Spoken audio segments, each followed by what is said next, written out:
What is protein?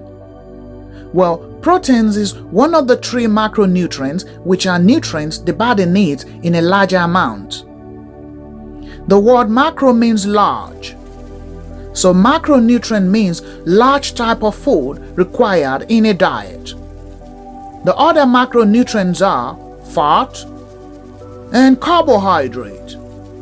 But we will not be talking about those in this video.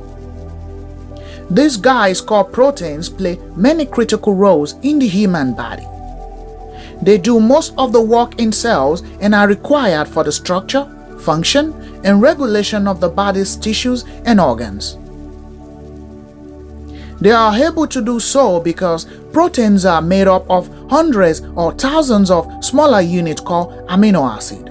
They are attached to one another in long chains.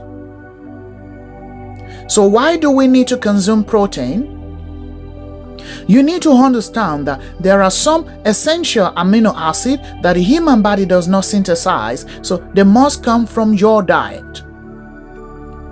Proteins may be either complete or incomplete. Complete proteins are proteins that contain all essential amino acids. Examples are animal products and soy. These are complete proteins. Incomplete proteins are proteins that do not contain all essential amino acids. Most plant foods are incomplete proteins. Examples are beans, nuts, and grains. So now you know that protein is important for growth and development, especially during childhood, adolescence, and pregnancy.